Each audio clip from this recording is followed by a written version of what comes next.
Bloom on Titan. Titan's pale orange sky loomed over the Lennox Research Dome, its reinforced structure humming faintly under the pressure of Saturn's largest moon.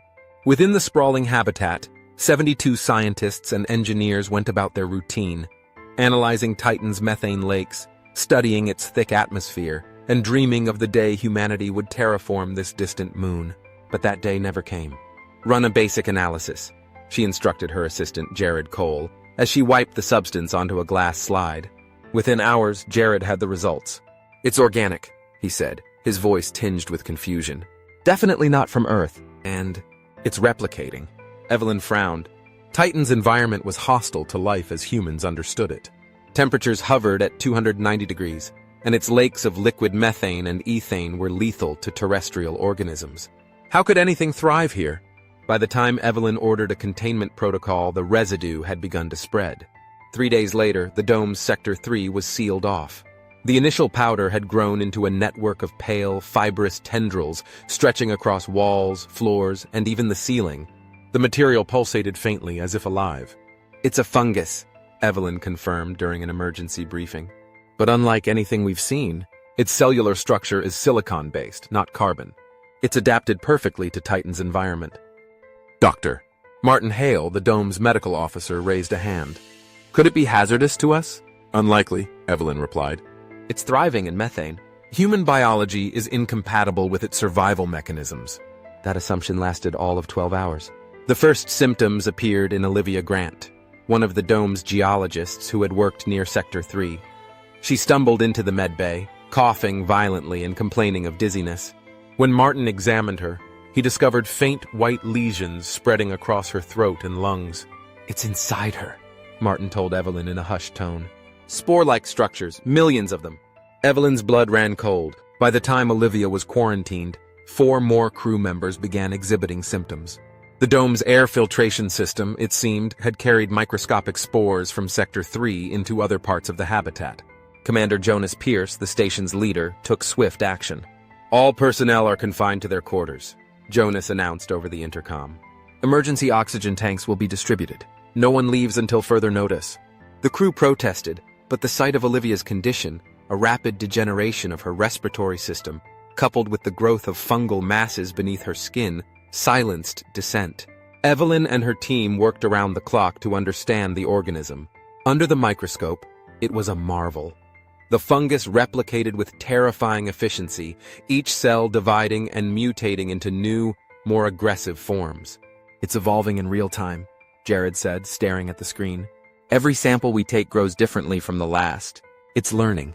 Evelyn nodded grimly. "It's not just feeding, it's colonizing." The dome's systems began to fail. The fungal bloom infiltrated the air ducts and electrical panels, its tendrils choking the infrastructure.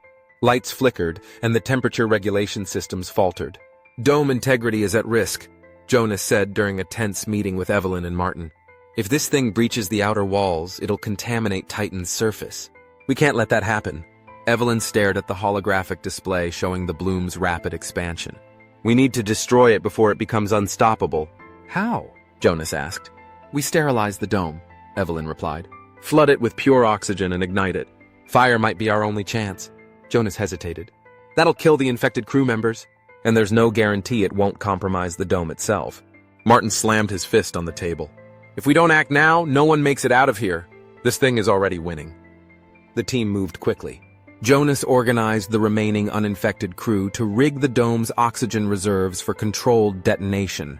Evelyn and Jared worked to isolate the organism's genetic code, hoping to find a way to neutralize its growth. Meanwhile, Martin stayed with the infected in quarantine. Olivia and the others were no longer lucid.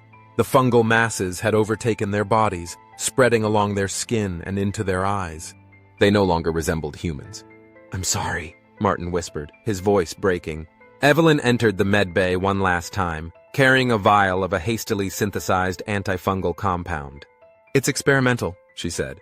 "But if it works, it might buy us time." Martin administered the injection to Olivia, watching as her spasms ceased momentarily. But within minutes, the fungus adapted, growing even faster. "It's hopeless," Martin said. "This thing doesn't just survive, it thrives." Evelyn clenched her fists. "Then we burn it." The crew sealed themselves in the command module, the only section of the dome untouched by the bloom. From there, they activated the oxygen release system, flooding the habitat with highly flammable gas.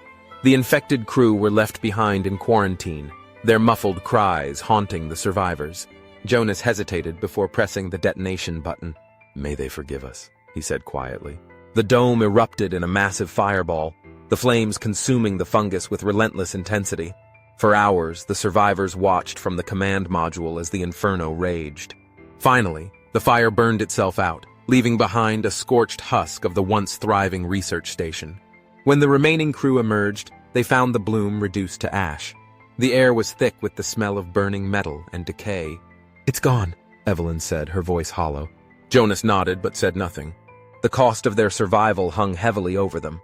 In the days that followed, the survivors scavenged what they could from the wreckage, sending an emergency signal to Earth. Before leaving Titan, Evelyn retrieved one last sample, a single dormant spore preserved in the station's containment vault. "Why would you keep that thing?" Jonas demanded.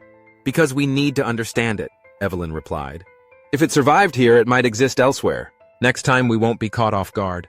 As their escape pod ascended into Titan's hazy sky, Evelyn stared at the vial in her hand, knowing she carried both humanity's greatest threat and its only hope for understanding the alien life that thrived where nothing else could. And far below, in the charred ruins of the dome, something faint stirred beneath the ash.